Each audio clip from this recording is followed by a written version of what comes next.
Okay, we're going to open the floor for question and answer with Rabbi Weiss. Okay. Hi, Rabbi. My name is Gary Faust. I'm a part-time teacher here at UCI Rabbi. You were here 5 years ago during this event in 2011. And I had an exchange with you that I'd like to ask about, do a follow-up question about. I had brought up during the Q&A on that occasion, I had brought up the fact that you are an associate and a supporter of Mahmoud Ahmadinejad and the regime in Iran, and visited there. And I also reminded you that they have promised to wipe Israel off the map. In your response, you said something to the fact that Iran protects its Jewish community. And my response to that was, okay, what about their Baha'i community and their gay community? Because the fact is they are being badly persecuted. And when I say persecuted, I mean murdered, arrested, tortured, thrown in prison, their houses burned down. Gays are being hanged in Iran. So I would like to give you an opportunity a second time, because when I asked you that question about the gays and the homosexuals, you gave me a long-winded response, but you didn't address it. Okay, and I'd like to give you a chance now. Do you acknowledge that gays and Baha'i are being persecuted in Iran, and why would you consort with a regime like that that engages in those activities? Not just that they promised to wipe Israel off the map, but also the same regime that kept our diplomats hostages for a year and a half, a couple decades now. With the help of the Almighty, our mission is to clarify and to elucidate, to make clear for the world that they're being duped. That whenever you attack Zionism or the State of Israel, their modus operandi is not to go on the defensive, like I started with my talk, with God's help, to answer why they're doing something which is really illegitimate, selfish, and totally illegal. But what they do is by intimidating others that you're anti-Semitic and God gave it to us, and trying, and anybody who stands up in opposition is attacked as self-hating, anti-Semitic, radical, fanatic, and so forth. So we're here to clear the waters, to make something clear. And what is that? That Zionism is a totally relatively new ideology, nothing attached to Judaism. It has no place in Judaism. It is a contradictory to our religion. They have no right to use our religion. And whenever they attack you for this and for that, with any type of ploy of intimidation, it's just a ploy. When we go, we are non-political. We may not agree. I don't know what your position is. I don't know if you agree with everything that the United States of America does. I'm sure you're not both a Democrat and a Republican. You're one or the other. Are you asking me a question? I'm not asking, I'm talking. I'm talking loud, my thoughts. You obviously have your own position on certain issues, and you're not very happy with everything that happens around you, whatever country it is. But at the same time, you're not going to be silent, and you're not going to, therefore, rebel against the United States or do something because you're going to say, well, I don't agree with them about this, or I don't agree with them about that. And if somebody's going to come and say, how dare you speak up about this issue when you didn't speak about global warming, you didn't speak about what they're doing here, and you didn't speak about what they're doing in that country over there. How dare you speak about this issue? Where is the whole list of issues that I have to you that you should be broaching, you should be talking about? We are here, and that's what Zionism tries to do. They try to intimidate and silence anybody who wants to speak the truth. I have a special issue because things are being done in my name, that carrying around my license and driving a car with my license, drunk. They're using my name to commit crimes, blatant crimes. And they're walking around and say that anybody who dares speak up against them is anti-Semitic. So we go to the heads of Saudi Arabia, to the heads of Iran, to the heads of Shiites, to the heads of Sunnis, to anybody and everybody, and we stand there with them, and we stand together, and they say, and the custom of Muslims we embrace, and they stand up and they say, you should know, we don't have this is not a religious conflict. That's a Zionist ploy. It's a falsehood. And that's the way they're able to gain ground. This has nothing to do with religion. Don't be intimidated by their attack. That is what our mission is. So we go to President Ahmadinejad. Am I his lawyer? Am I a part of his cabinet? No, I wasn't. I never was. And that's a fact. We are here, well, what my position is on any other issue is neither here nor there in this issue here. We have an issue that is right in front of us, that the Palestinian people are being denied their godly rights, they're being denied their lives, and it is being done in my name. I, as my chief rabbi of Palestine said, we're required to stand up and sanctify God's name and speak up and say, no, this is not in the name of God, not in the name of our religion. And we have to stand up. And we stand up and we go to Gaza and we go to all over. Now, what are other issues, worldly issues, if you have this global warming, if you have what they're doing, some things what are right, some things are wrong, what the position is in the United States or in another country in regard to certain rights. Maybe certain rights are truly not right. You know that we're religious people. You know you're confronting me with an issue of religion. We have a position. We feel that the world has to do certain things. You're not allowed to kill, you're not allowed to steal. We have positions. But that is neither here nor there in this regard. Anybody who comes and brings up a subject of why we're silent or why don't we object to certain issues, and you want us to stand up and say, oh, we consider him right or consider himself wrong, that's a way, it's a conniving way of being silencing and trying to dismiss and make irrelevant our truth that we're coming here. The truth is that there is a movement called Zionism in the state of Israel that is killing people, Jewish people amongst Palestinian, amongst Muslim people. And we have to stand up and stop that. And don't try to throw in a foreign issue and in that way destroy our truth. Actually, I think we have a question over there. Just a quick comment and question is, you guys are painted by a lot of Jews as a splinter group, as a fraction of Orthodoxy, and you showed me pictures of Jews protesting inside Jerusalem, and you guys say that in your whole region in New York you don't even fly an Israeli flag. So how would you respond to the fact that you've been painted as a splinter or offshoot? With the help of the Almighty, it's a fact what you're saying. The media is intimidated. Just like politicians are fearful of being accused of being anti-Semitic, one thing we can't accuse the Zionists, and that is of being inefficient. They unfortunately are very shrewd and efficient. They have AIPAC, American Israeli Political Alliance Committee. Anybody, politician who dares, and there's books about that, Congressman Finley, there's politicians who they dare to show too much sympathy for the Palestinian cause or to recognize something different than the Zionist narrative, then they're right away committing political suicide. Newspapers are conglomerates and they're owned, or they're under a lot of times control by some Zionist organizations, or, and this is not conspiracy theory, or they're threatened by Zionist organizations. They have such a thing called Media Watch. They pay for this. As you know, and it's no secret, that the Zionist state of Israel happens to get billions of dollars every year. That's not a conspiracy theory. Everybody knows that.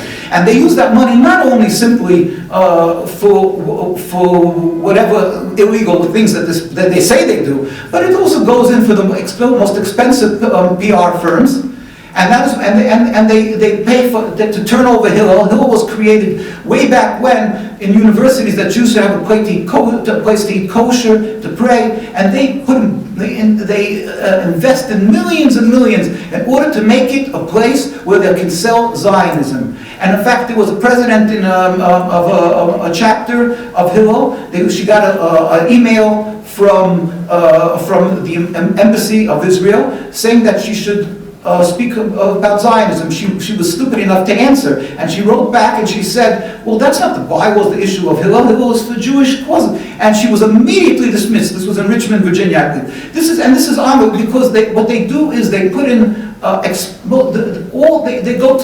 pull out all the stops in order to intimidate in the Jewish community, so the media is afraid to talk. We have, you can look, now our site is down, give it a week, I hope you remember. I hope in a few days it'll be back up. You can see, we have links to other sites. Invariably, the more the religious, the world thinks the more religious, unfortunately, you support the state of Israel, because that's what they say, they're the Jewish state. No, the more the religious, the more you know your religion, invariably around the world, the more the religious the community, the more anti-Zionist. You go to Brooklyn, New York, as I mentioned, right across from Manhattan. And the Jews live in Williamsburg, there's a Williamsburg Bridge that connects Manhattan to Brooklyn. Miles and miles of Jewish community, there's not one Israeli flag. And because they're lacking in their fervor, in their practicing the religion, they pay for private schooling. It's poor communities. They have large families, and every child goes to a private school where they pay tuition. They're poor. They pay for kosher. And yet, they give their lives for God, and yet when it comes and wait, they have special organizations of charity. They made a special free ambulatory service. Maybe you've heard of Hatzolah, that anybody could call them. And the fastest they come and save people's lives. You don't have to be Jewish. They have bigger homes. They go to the hospitals. All from our communities. This started. Satmar Bikkur Home. You go to a hospital. You can be Muslim. You can be and they go from bed to bed. You need kosher food. They bring warm kosher food. Whatever a person needs, even if they're Muslim, doesn't matter. They do this. They give their lives to serve God. And yet, when it comes to the state of Israel, they're not there. They don't support it. What are they, crazy? The most important thing to be proud of, the state of our state, God forbid, our state, the state of Israel. But it's not that. So you see something is wrong, something's fishy. With a little logic, understand something is wrong. They are opposed to it because this existence, this entity called the state of Israel, is our nemesis. It is the one who was destroying the fabric of it physically and spiritually. When the USSR disappeared and so forth, the Jews, instead of embracing back the Judaism that that they couldn't have for 70 years, instead they saw they don't know what it means to be a Jew, so they started supporting the state of Israel. Instead of going studying, but to follow, keep Shabbos, keep the Sabbath, keep kosher, they decided to support, give their to UJA. Imagine what a tragedy is for us. One of the great rabbis, the Brisker Rav of blessed memory, said the whole reason that they created the state is because they're the messengers of Satan, to uproot the Jews from their connection to God. That's what it's all about. And that's what we have. But still, thank God, God didn't leave us as orphans. We have the very religious communities around the world, whether it is in Jerusalem, in Mea She'arim, or in London, the most religious area, Stamford Hills, or in New York, and Williamsburg, Brooklyn, and other parts. You find that they're truly religious, and therefore they oppose the state, and just as they pray for the speedy and peaceful dismantlement of the state. And we have, again, tens and tens of thousands every year who goes out demonstrating in front of the United Nations. You can come, the pictures are there, they don't lie. We go and when they took hundreds of thousands when they go in demonstrations in the Holy Land, they're there, you can see them. But you can also see, unfortunately, how every one of our community, they're brutally beaten, and nobody speaks about that. They're arrested and beaten and assassinated, and we were never militants. We don't carry arms. Simply, the people of my colleagues in the Holy Land, because they're speaking out against this evil called this existence of the state, and they're brutally beaten, subjected to oppression, and arrested, and they're not stupid again. They know that if they target individuals, that's why in California we have friends here, but they're fearful of speaking. Only in our community like New York, where we're insulated, we have our own schools and so forth. Other places, people are fearful of opening their mouths. Even in New York, they come with the greatest hubris and chutzpah, we say in Hebrew. They come and they stand in your face and take moving pictures of everybody who stands and comes to demonstrations, and then they pour over it, and they'll find that this guy works for a company somewhere. They call the heads of the company, says, you want to do business with this and this manufacturing company? Then you have to get rid of this guy. This guy's stood up in this demonstration. He's a self-hating Jew, and so forth. They go to the heads of schools. They go, this is ongoing. In almost every school, when we're invited to speak, they go, the board. And so you have to know what is happening. This is why you don't hear about the existence of the Jews who are true to the Torah. But God knows we're here, and we're following God, and God is forever, and the truth will remain the same, and He will protect, and He requires of us to not to be intimidated. We went through hardships. We went through crusades. We went through inquisitions. We went through hardships at all times. Threats to Judaism, to the fabric of Judaism, Reform movement. Reform also claims they represent Judaism. They made reverence, just a moment, they made a whole fabric of Judaism. A farce. They make a narrative. They ordained rabbis, guys who are keeping the 10 Commandments, and they're the majority of Jews in America, yet they say they represent Judaism. What kind of ridiculous issue is this? The same thing is Zionism. But God promised us that we will outlast all of these threats to Judaism. Now, you wanted to ask a question, but that fellow over there wanted to ask something. Sorry, my question is, do you condemn Hamas or the massacre of the Fulda family in Itamar, or the massacre of Jewish people being stabbed in the streets of Jerusalem as recently as the past 12 months? It's not funny, by the way. Jewish people, religious people, maybe secular people, do you condemn that? With the help of the Almighty, as I've started, we are here to present to the people a sickness, a terrible sickness, and that is unfortunately destroying God's world. And that thing is called Zionism. Did I ask you about Zionism? Excuse me, I listened to your question, and I'm answering your question. You ask your question, you don't want to wait for an answer, you can walk right out. I'm going to answer the question. You don't like my answer? Nobody asked you if to accept my answer. I'm going to answer the way, with God's help, God gives me the wisdom to answer this question. And it leaves it to everybody else. If they like it, they like it. It's everybody's prerogative. The issue, there's a thing that started to destroy the world, caused spiritually, the Judaism is being destroyed by this movement of Zionism. They have school systems that they're destroying, that Jews are not practicing religion. They tell them that you can be a good Jew by not keeping the Sabbath. We're a democracy full of hypocrisy. Either they're democracy or religion. They don't need, whatever's good for them today, they're a democracy, and from the other side of the mouth they say they're a Jewish state.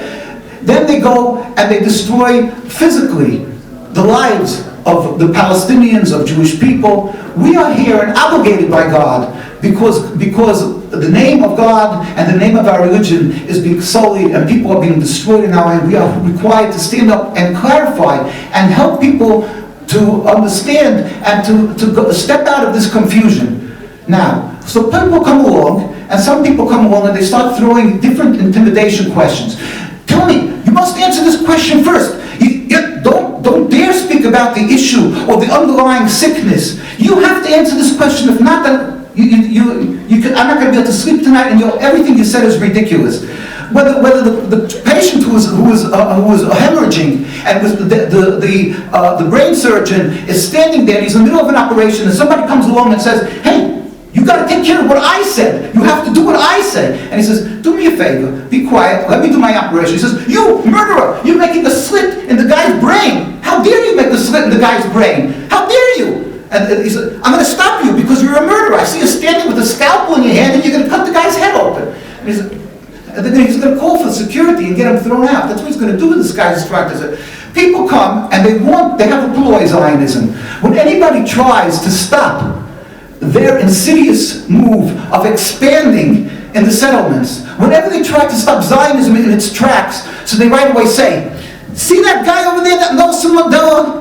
See that guy over there, what he did in South Africa? He was a terrorist. See that guy who stood up, who decided that they want to stand up, President Arafat, and the PLO, and the Hamas, and this one, and that one. There are a bunch of things. Stand up and demand that everybody is wrong, every position they're taking is wrong, and make yourself hated by all the groups that you don't have any sensitivity for the problems of Palestine. Stand up and do it." Why do they want that? Because they want the Palestinians who are hurting and suffering to say that the Jews who are true to the Torah, who are hurting and feeling their suffering, that we don't have no sensitivity for what's happening to them.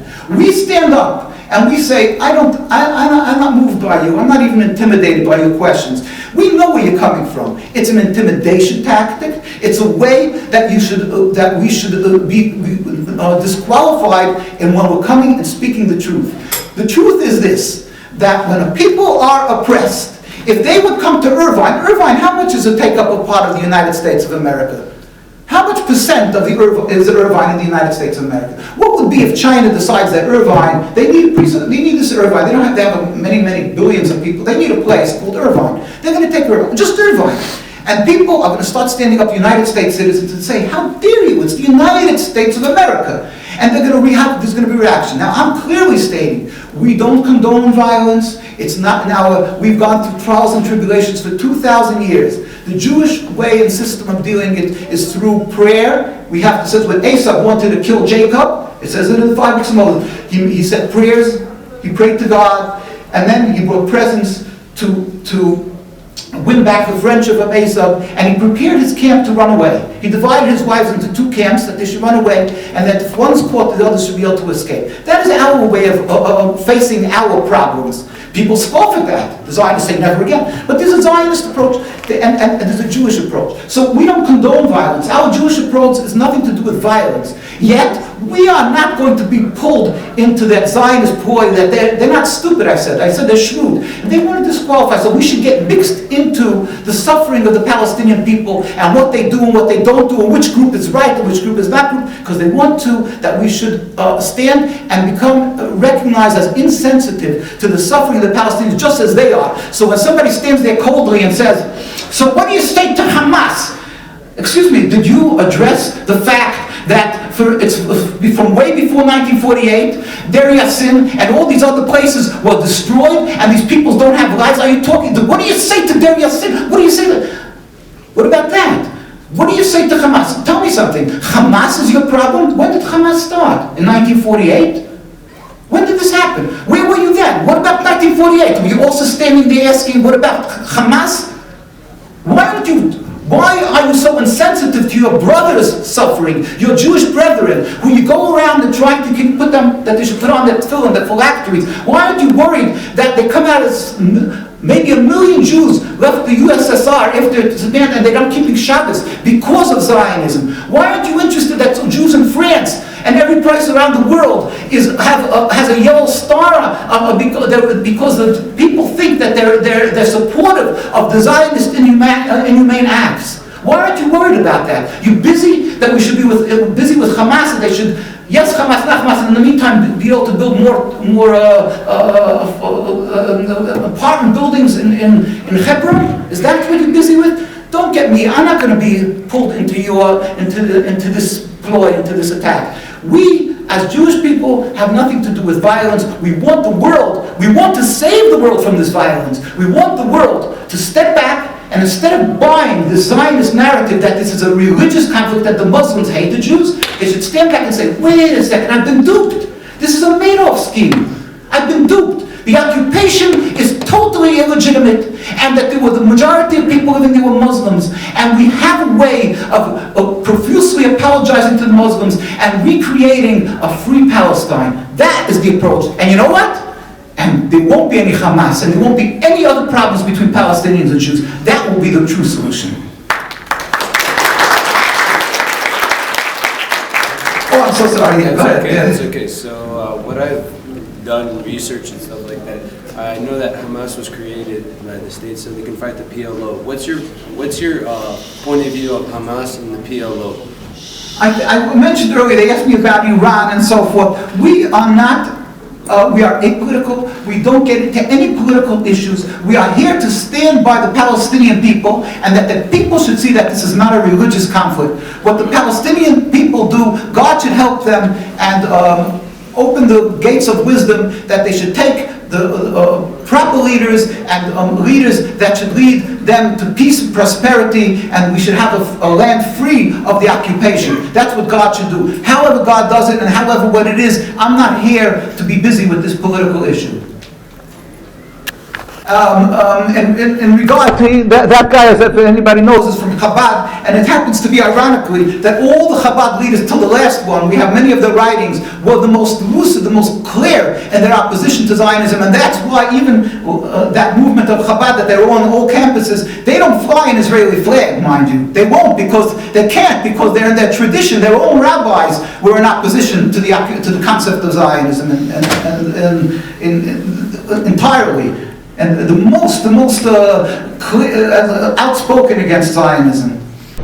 But basically, again, I want to just, this issue of, it may hurt, sometimes, but it's very frustrating. Sometimes you have many issues. Every person has issues that he wants to speak up about different things, and you may not, and it's very uncomfortable. I mean, basically, we're supposed to pray for the well-being, for instance, I'm a United States citizen. We're required to constantly pray for the well-being of our leaders, that God should protect them. We have special prayers for that. And of course everybody has their issues, personal feelings or whatever, and then maybe from the Torah. It doesn't mean that you approve.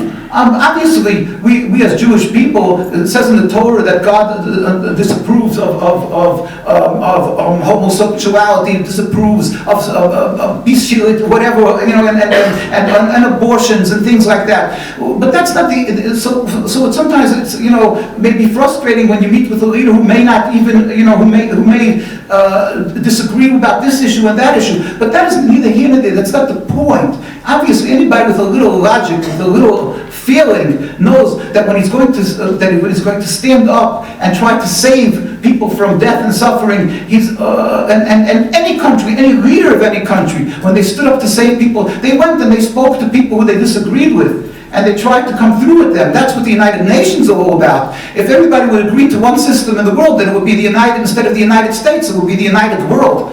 Obviously, there's a whole different position, but it's ridiculous. It's always understand, it's an insidious approach to disqualify anybody who wants to stand in opposition to the world comfortable narrative of the existence of the State of Israel. Actually, I have a question, a side question. How much time did you spend in Israel? Palestine. How much did I personally? That's just good for a storybook, maybe. I don't know. But I was when I was graduated, basically high school, whatever, and I had skipped 2 grades. Not because I'm brilliant, but that's the way it was. And I was around 15 and a half, maybe 16. I don't remember. But anyway, the point was that I was tested for a school in Jerusalem. Now, as I mentioned earlier, Jerusalem actually has the Ivy League of education, and for many the anti-Zionist community, because for hundreds of years. We're not allowed to go en masse to return to the land. That's a stringent oath by God that we're not. But as individuals, we always considered a holy land. And Jews would go up there when the rabbis would retire and go up to the Holy Land with some students and retire and live off the life. So it became the cream of Judaism. Nobody who was aspiring to become rich went there. It was a poor land. In fact, it was supported by charities. The community was supported. It's called charities from around the world. It was a very poor community, materialistically, but spiritually, it was and it still is in many cases the elite of Torah study. So Jews would go there, and there are still today schools, and the core. We don't recognize the other parts, but the core is anti-Zionist, as I mentioned earlier. And in fact, I didn't mention earlier, but it was just good to mention that after World War II, World War I, there was a book who wrote in the Haaretz, wrote a book review on a book called Mit dem Türken zum Suez Canal, with the Turks to the Suez Canal, a German general by Friedrich Krestenstein wrote a book, and they wrote a book review on this book that he wrote about the facts of World War I. And I'm just quoting one paragraph. It is interesting to see how Palestine of 90 years ago appeared to Kress. This is in 203. So 90 years ago, right, at the beginning of the 20th century. A phenomenon that was extremely odd was how the war, First World War, caused an unprecedented upsurge in the battles between Zionists and non-Zionists. A battle that turned ugly and did little to promote Jewish interests in general. At the same time, the non-Zionist Jews, the Jews without political goals, mainly belonging to the Orthodox stream, were the overwhelming majority in Palestine. The Zionists living in Palestine scarcely made up 5% of the population, but they were very active and fanatical and terrorized the non-Zionists. During the war, the First War, the non-Zionists tried to free themselves from this terror with the help of the Turks. They feared justifiably that the activities of the Zionists would ruin the good relations that existed between the long-time Jewish inhabitants of Palestine and the Arabs. And on and on. Basically, this is, till today, thank God, we have a very spiritually rich community. Many left. The chief rabbi of Palestine left in the 60s, it was, Rabbi Tanagam, and many people, and he urged people to leave, not to be under the Zionist occupation, this crime against God. But many said, no, if we're going to leave the land, then the Zionists will take over the land spiritually. So there's people who remain there, and there's schools of rabbis who remain there to follow, to give up the land to the Zionists. Do we agree with them? That's a whole different issue. We do agree, don't agree with them. Many left. We have a personal, tens of thousands of Jews like I today will not go, on principle, we will not cross an Israeli border. When I wanted to go, I went to Gaza, through Egypt. We will not cross. And there's tens of thousands of Jews like that, because I don't want to give recognition to them, or any support. And that's the Chief Rabbi Teitelbaum mentioned this in his books, that you should not go there because you're going to show support for them, or whatever manner. At the same time, when I was 16, I didn't have that type of thought, and I was tested for school in Palestine, in Jerusalem. I was accepted, and I went there. But when I got there, I went alone, and I'm used to New York, and I went in there, and it was a decrepit old building, and people dressed in Jerusalem clothing, and I stood there, and I got so scared, I just turned around. I never even bothered walking into the school. I had a relative living in Jerusalem. I stayed there for a few weeks, and I came right home, and the rest is history, whatever, and I studied in New York. But I'm just saying that we have many Jews there. I have many associates and relatives who are anti-Zionists living there and standing and fighting the true fight, standing for God. As you know, we had the representative, Rabbi Hirsch, of blessed memory, as when they made the Palestinian Authority, he became the representative of the Jews there, and Zionists threw acid in his face. He was blinded. He only had a little vision in one eye. This is our narrative, but there's an existence of a Jewish community, non-Zionist, that was supposed to study in the school. It's so unfortunate. People that for hundreds of years have been living in peace and harmony and helping each other in every manner. Why? Why does it have to be this rift between us? Why? For what reason? It's so ridiculous. It's just a new movement. It's a new ideology, Zionism. Why must this continue? It's like you're taking a piece of sand and putting it in somebody's eye and insisting it stays there. And they keep on insisting, no, you're going to be destroying a religion. If you're going to take away Zionism, because they equate Judaism and Zionism, it's one and the same. And they fuse it together, and therefore you're threatening Judaism. It's not threatening Judaism. We've been living together. There was a Holy Land, was a home for the Jews, together with their brethren, the sisters and brothers. They had the Muslim community, the Christian community. They lived together. Why doesn't the world see them? Ask themselves, what happened? Step back and say, let's use logic. What happened? Why can't we get back to what it was? If for hundreds of years it's worked well without a United Nations, why can't this be returned to what it was? It's intimidation. It's the power of political force, the power of money. It's the power of something that we would say the works of the Satan, of Satan. It's all what it is. And we say, as our rabbis say, it's to uproot from the Jews their connection to God. And it's causing blood. We plead with people. Don't you see how much blood is being spilled for a personal, flawed political movement? Okay. And we would like to thank Rabbi Weiss for coming. And with this, we're going to conclude the night. And we would like to encourage you all to stop by our wall. It's going to be up for one more day tomorrow. And thank you so much.